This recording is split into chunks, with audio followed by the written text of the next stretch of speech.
right, so here we have it, the new gates. Working on the markings on the ground there. We're going to come up the jet bridge through this hallway. And down we go into passport control. Welcome to the Houston Hobby FIS, Federal Inspection Service area. This is a long time coming and an exciting day. It'll be more exciting next Thursday. It's something we've looked forward to for a while now. What you see in front of you is the primary area where passengers would arrive coming from an international flight brought in by Southwest Airlines. To your right, my left, are 6 global entry kiosks.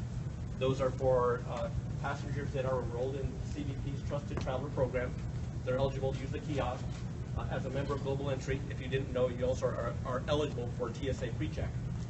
So that's another advantage for being enrolled in Global Entry. What you see behind me is our traditional queue space, as you would see in every other FIS in the United States. And over to your left are 14 automated passport control kiosks. And those are not a Trusted Traveler kiosk.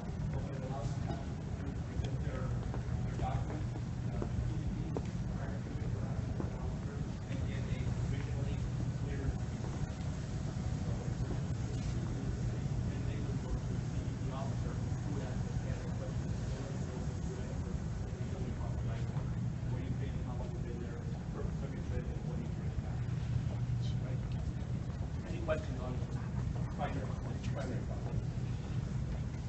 How many people do you regularly use an hour? The facility, I believe, is built for 800 an hour. So it just depends on, that's the capacity of what's been built. So then it depends on the landing rights approvals for the aircraft as to how they're staggered in to this facility so that we can continue to facilitate the movement of those passengers as they arrive. How big is your staff? We have a number of staff here that will be available to help facilitate the movement of passengers to the facility. There are different processes as we walk through, which you will see. There's a primary process, and there's what will be put is a consolidated secondary workspace where we will have staff consolidated to handle agriculture processing, baggage processing, and the traditional immigration admissibility process. So how many? We do have staff allocated to help facilitate the movement of people to the facility.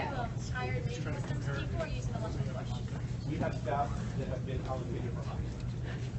From like original existing staff? They were allocated for hubs. We have staff that were allocated, yes. And they have been trained at IAH, so that when they come down here, they'll be able to really step in and be turnkey, able to manage passengers as they arrive. Is it 24/7? The hours of the operation are from 6 a.m. till 10 p.m.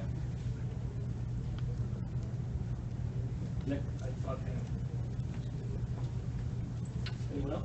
I want to also, again, highlight the APC kiosks because the automated passport control kiosks are a public-private partnership with HAS, and this is something that, working in collaboration with the City of Houston, these kiosks were developed for purpose of managing the flow of passengers into the United States and really facilitating that flow.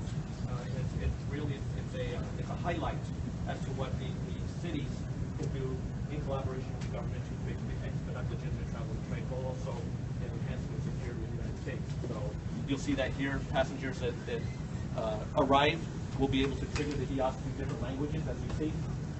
You'll be able to capture biometrics.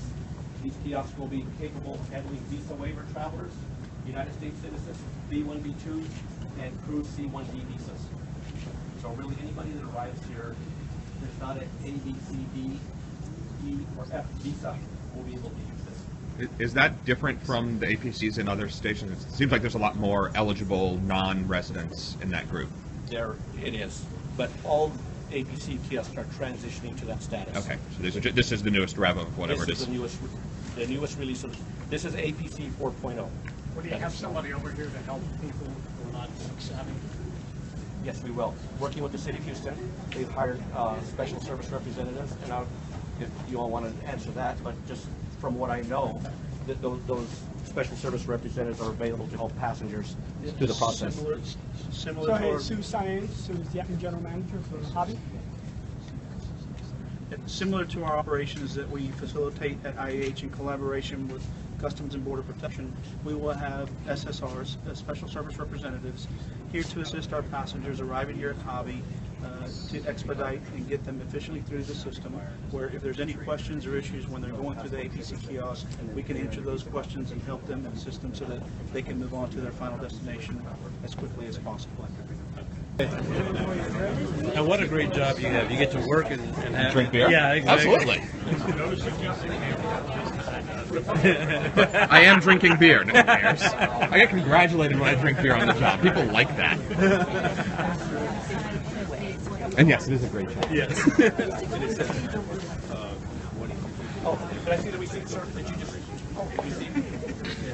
To explain the process.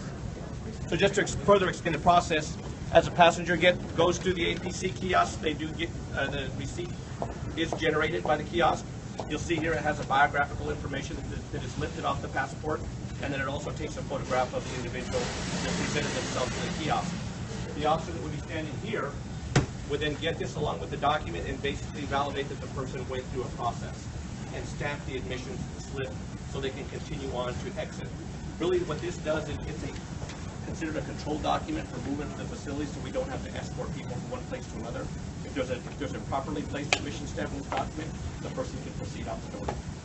If it's not properly placed, then we have other issues that we have to resolve. But that's what this is for, and that's how it's used.